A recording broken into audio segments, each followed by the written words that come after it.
Hello everyone, I hope you are fine.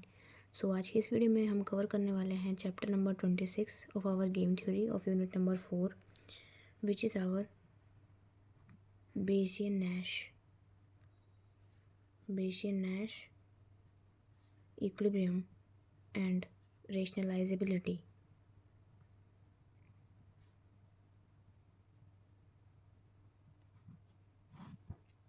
साथ साथ note making करते चलेंगे तो अच्छा रहेगा, ठीक है।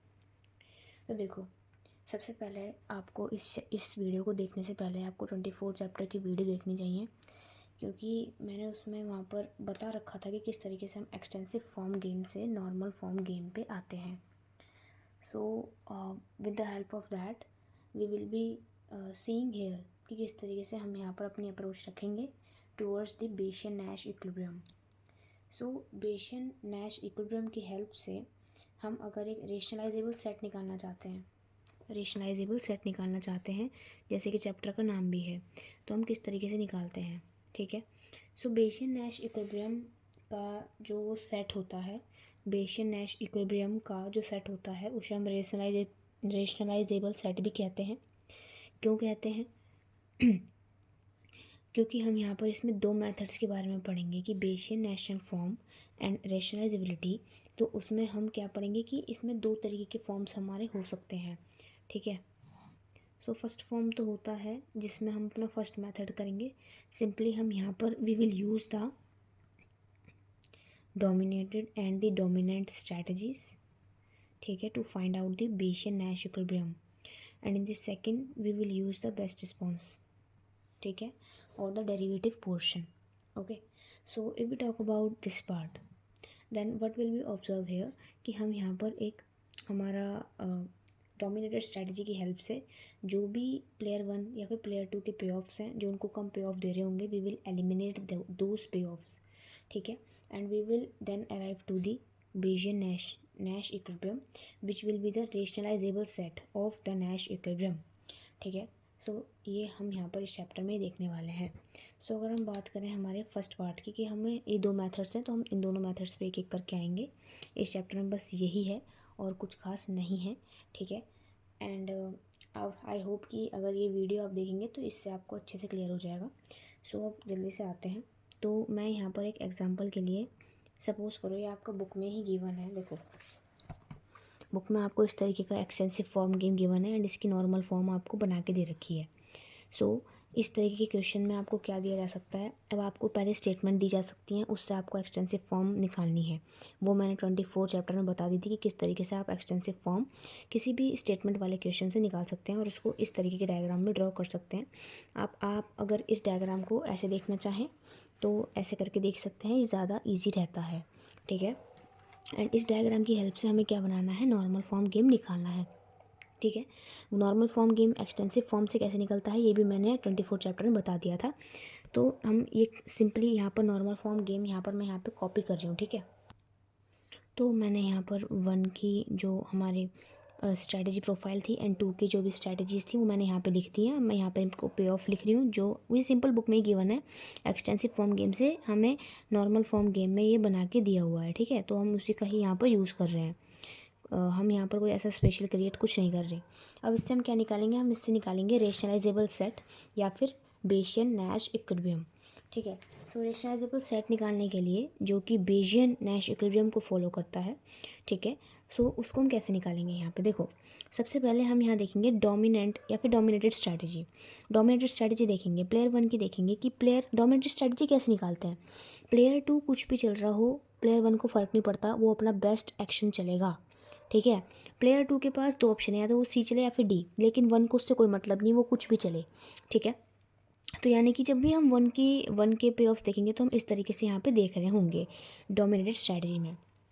तो यहाँ पर आपको दिख रहे होंगे कि 1 प्लेयर के फर्स्ट पे ऑफ होगा, ठीक है। तो ये आपके फर्स्ट प्लेयर का पे ऑफ है ये सारे, ठीक है।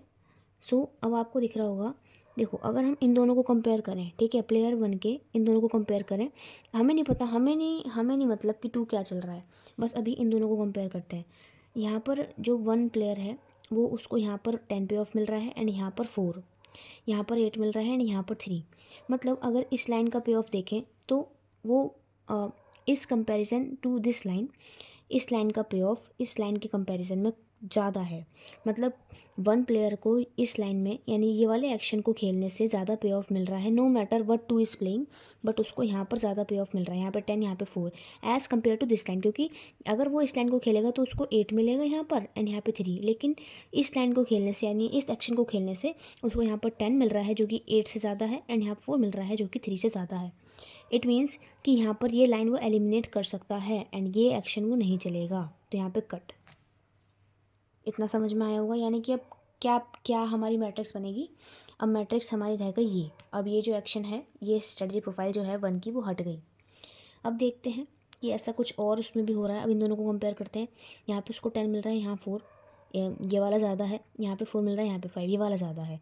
तो इट मीन्स कि यहाँ पर ये जो सर्कल्स मैंने यहाँ पे लगाए ये एक लाइन में लाई नहीं कर रहे, वो या तो ऐसे ऐसे लाई करने चाहिए थे, तो वो नहीं कर रहे हैं। इट मीन्स कि यहाँ पर इन दोनों में कंपेरिजन नहीं हो रही है, ठीक है। इसी तरीके से अब हम देखेंगे कि इन दोनों में क्या है, 6 4 से कम है, ठीक है, एंड 6 4 से ज़्यादा है एंड 6 यहाँ पे भी 4 से ज़्यादा है। मतलब ये जो B12 A0 एक्शन है प्लेयर 1 का, वो इस B12 B0 एक्शन से थोड़ा कम पे ऑफ उसको दे रहा है, मतलब वो उसको नहीं चलेगा, ठीक है। मतलब अब तुम्हारी क्या पे ऑफ बची, अब तुम्हारी क्या मैट्रिक्स आएगी। और हाँ, एक बात का ध्यान रखना है आपको, ये तो यहाँ पर मेरे को शॉर्टकट में दिखाना पड़ रहा है आपको। जैसे ही आप इसको कट नहीं दिखाएंगे, आप इसको जैसे आपने पूरी नॉर्मल फॉर्म आपने कन्वर्ट करी, ठीक है, आपको लग रहा है यहाँ पर अब ये वाली जो स्ट्रैटेजी थी 1 की, तो यहाँ पे एक क्या थी, डोमिनेटेड स्ट्रैटेजी थी। डोमिनेटेड का मतलब इसका पे ऑफ कम हो, ठीक है। सो पे ऑफ इसको कम मिल रहा था, इसलिए हमने इसे एलिमिनेट कर दिया। एलिमिनेट करके दिखाना है एंड दोबारा से नई मैट्रिक्स बनानी है जिसमें इस वाली रो को आपको इंक्लूड नहीं करना, ठीक है। यानी कि नई मैट्रिक्स क्या बनती, जैसे मैंने छुपा ली थी, तो ये आपकी नई मैट्रिक्स बन जाती, ठीक है। एंड देन दोबारा से कंपैरिजन करते तो आपका ये वाला रो कट जाता, तो आपकी जो नई मैट्रिक्स बनेगी अब क्या बनेगी, ठीक है। क्यों कट जाती है रो भी, ये क्योंकि भी डोमिनेटेड रो थी, ठीक है। अब नई मैट्रिक्स जो बनी वो क्या बन रही है यहाँ पे, प्लेयर 1 प्लेयर 2, स्ट्रैटेजी कौन सी रह गई, A12 B0 and B12 B0। यहाँ पे C एंड D तो सेम ही रहेंगे, ठीक है। अब यहाँ पे क्या है, 10 और 6, यहाँ पे 4 और 7, यहाँ 6 0, यहाँ 6 9, ठीक है। अब देखो यहाँ पर तो कंपैरिजन हो नहीं रही है प्लेयर 1 की, उसमें कोई भी डोमिनेटेड स्ट्रैटेजी नहीं है। क्या प्लेयर 2 के उसमें है, यहाँ पे प्लेयर 2 के देखेंगे पे ऑफ्स, तो यहाँ पे 7 है, यहाँ 9 है, यहाँ 6 है, यहाँ 2 0 है।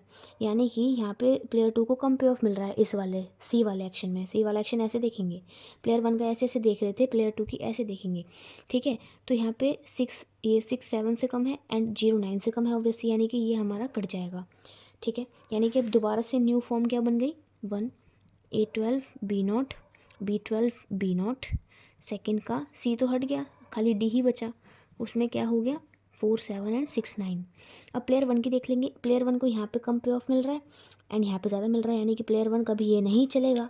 यानी कि आपका ये जो चीज़ आएगा, ये लास्ट में जो बचा, ये आपका क्या होगा, ये आपका होगा बेशियन नैश इक्विलिब्रियम और बेशियन रैशनलाइजेबल सेट, ठीक है। तो ये आपका हो जाएगा एक बेस्ट और बेशियन रैशनलाइजेबल सेट।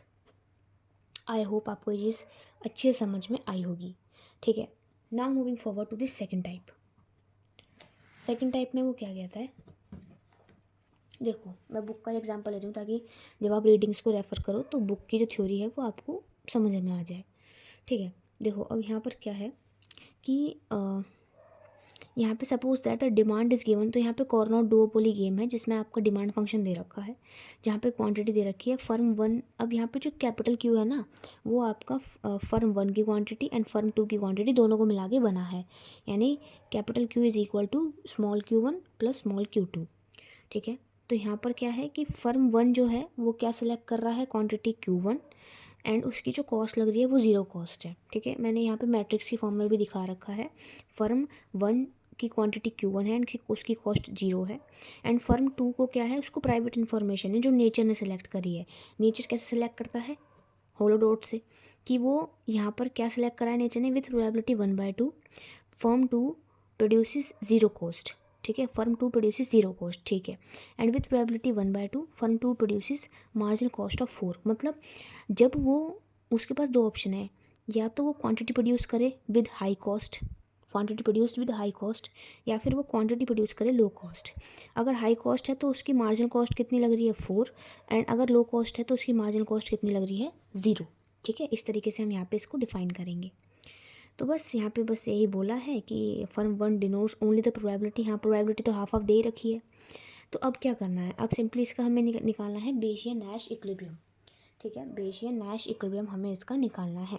तो हम किस तरीके से फाइंड आउट करेंगे, हमें पता है कि यहाँ पर जो प्राइस है वो क्या है 10 माइनस कैपिटल क्यू, एंड ये मैंने मैट्रिक्स भी बनाई दी थी। ठीक है, मैट्रिक्स भी आप यहाँ पे देख सकते हैं, वैसे इसकी कोई खास नीड है नहीं। ठीक है, अब सबसे पहले आपको क्या करना है, आपको निकालना है फॉर फर्म 2। ठीक है, फर्म 2 की आपको क्या निकालनी है, यूटिलिटी निकालनी है, फिर पे ऑफ निकालना है।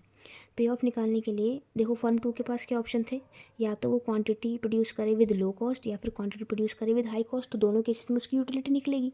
तो utility of firm 2 when it produces low quantity. ठीक है, सो क्या होगा उसका, देखो यहाँ पे देखो यूटिलिटी यानी पे ऑफ। पे ऑफ कैसा होता है, आपको पता है रिवेन्यू होता है, रिवेन्यू माइनस कॉस्ट क्या होता है, प्रॉफिट। ठीक है, तो वही उसकी पे ऑफ होगी। तो suppose this is like profit, तो रिवेन्यू क्या होगा, रिवेन्यू क्या होता है आपका, price into quantity minus cost. ठीक है, सो अगर वो लो कॉस्ट कर रही है तो उसको कुछ भी कॉस्ट नहीं लग रही, 0 कॉस्ट लग रही है। ठीक है, ये ध्यान रखना।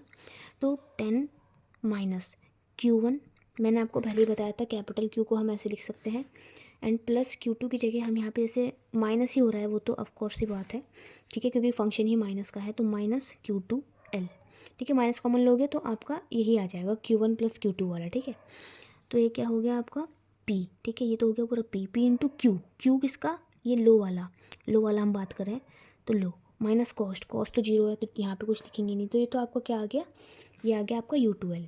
अब आप इसी तरीके से निकालेंगे U2H, तो U2H क्या हो जाएगा, Q1 तो ऐसे ही रहेगा minus Q2H multiply by Q2H minus cost. And जब वो high quality quantity high cost के साथ क्वांटिटी को प्रोड्यूस कर रहा है फर्म 2, तो उसकी कॉस्ट कितनी आ रही है 4 पर यूनिट। ठीक है, तो 4 पर यूनिट यानी 4 पर यूनिट, तो पर यूनिट को करने के लिए यहाँ पे Q2H लगा देंगे, क्योंकि 4 यूनिट पर क्वांटिटी प्रोड्यूस्ड। ठीक है, इसी तरीके से हमारा अब हम U के लिए निकालेंगे 1 के लिए, फॉर फर्म 1। अब देखो यहाँ पे एक चीज़ कही गई थी कि firm 1 knows the only probability कि L और H अकर होगा, कि या तो वो क्वांटिटी प्रोड्यूस करेगा लो कॉस्ट पे, या फिर फर्म 2 क्वांटिटी प्रोड्यूस करेगा हाई कॉस्ट पे। दोनों की प्रोबेबिलिटी क्या थी 1/2। तो फर्म 1 को बस यही पता है कि या तो L होगा या फिर H होगा। ठीक है, सो उसका क्या निकलेगा, यहाँ पे एक्सपेक्टेड यूटिलिटी निकलेगी। यहाँ पर तो फर्म 2 के लिए पे ऑफ्स निकल रहे थे, लेकिन फर्म 1 के लिए क्या निकलेगी, एक्सपेक्टेड यूटिलिटी। एक्सपेक्टेड यूटिलिटी कैसे निकालते हैं, सिंपल लिखेंगे U1, तो हाफ से मल्टीप्लाई करेंगे क्योंकि प्रोबेबिलिटी ही है, हाफ इंटू सिंपली यही PQ करेंगे, PQ यहाँ पर, तो 10 माइनस Q1 माइनस Q2L। ठीक है, यही चीज़ P वाला into this Q2L plus this thing, half 10 minus Q1 minus Q2H into Q1। अब देखो यहाँ पे कॉस्ट फैक्टर हमने इसलिए लिया क्योंकि फर्म 1 के लिए तो कुछ भी कॉस्ट नहीं लग रही है। ठीक है, सो इस तरीके से हमने यहाँ पर इसको लिख दिया। सिंपली फर्म 1 के लिए हमको ये वाला फंक्शन देखना है, इसमें कोई कॉस्ट का कंसिडरेशन नहीं आएगा, सिर्फ प्राइस वाले का कंसिडर करके चलना है। ठीक है, तो इस चीज़ का आपको ध्यान रखना है। आई होप कि ये चीज़ आपको बिल्कुल अच्छे से समझ में आ गई होगी। इसको जब आप यहाँ पर आपकी 3 बन रहे हैं, एक तो ये बन रहा है, एक ये बन रहा है, एंड एक ये बन रहा है, इसको जब आप डिफरेंशिएट करेंगे, ठीक है, इस वाले को आप इसको डिफरेंशिएट करेंगे DU2L with respect to DQ2L। ठीक है, एंड इसको 0 के इक्वल रखेंगे। इसी तरीके से DU2H DQ2H के इसको 0 के इक्वल रखेंगे। इसी तरीके से ये वाला U1 है तो Q1 के रिस्पेक्ट में करेंगे, तो DU1 अपॉन में DQ1 इक्वल टू 0। अब इससे आपकी 3 इक्वेशन निकल के आएंगी। ठीक है, जब आपके कुछ डेरिवेटिव्स आएंगे तो ये जो होगा ये होगा आपका क्या, best response of firm 2 who is producing low cost, क्योंकि लो कॉस्ट का यूटिलिटी था यहाँ पे, given that firm 1 is producing Q1। ठीक है, 2 का लिखेंगे, 2 का निकाल रहे हैं डेरिवेटिव, तो 2 का ही बेस्ट रिस्पॉन्स आएगा। यहाँ पे भी 2 का ही निकल रहा है, तो best response of 2 but high cost पे, तो फर्म 1 का हम ब्रैकेट में लिखते हैं। ये फर्स्ट चैप्टर के कॉन्सेप्ट हैं, बेस्ट रिस्पॉन्स किस तरीके से लिखा जाता है। यहाँ पे बेस्ट रिस्पॉन्स 1 का निकल रहा है, तो Q2L आएगा एंड Q2H, क्योंकि फर्म 2 यहाँ पे 2 तरीके की क्वांटिटी को प्रोड्यूस कर रहा है, इसलिए यहाँ पे फर्म 2 के यहाँ पे क्वांटिटीज़ आ गई हैं। ठीक है, सो इस तरीके से इनकी कुछ वैल्यूज़ आएंगी। यहाँ पे वैल्यूज़ गिवन है आपको, ये 3 इक्वेशन बनी हुई हैं। इन 3 इक्वेशंस को सॉल्व करेंगे तो आपका Q1, Q2L एंड Q2H की ऑप्टिमम वैल्यूज़ निकल के आएंगी। तो Q1 की वैल्यू हमारा ऐसे सॉल्व करेंगे तो Q1 की वैल्यू आ रही है यहाँ पर 4, Q2L की वैल्यू आ रही है 3, Q2H की वैल्यू आ रही है 1।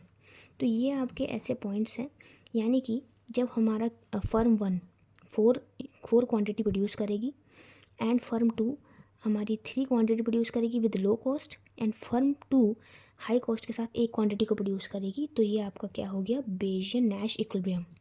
बेजियन नैश इक्विलिब्रियम ये आपका निकल आया। तो इस चैप्टर में पूरा यही कॉन्सेप्ट है। आई होप कि आपको चीज़ समझ में आई होगी। And now you can do the exercise questions, you are ready to perform those questions.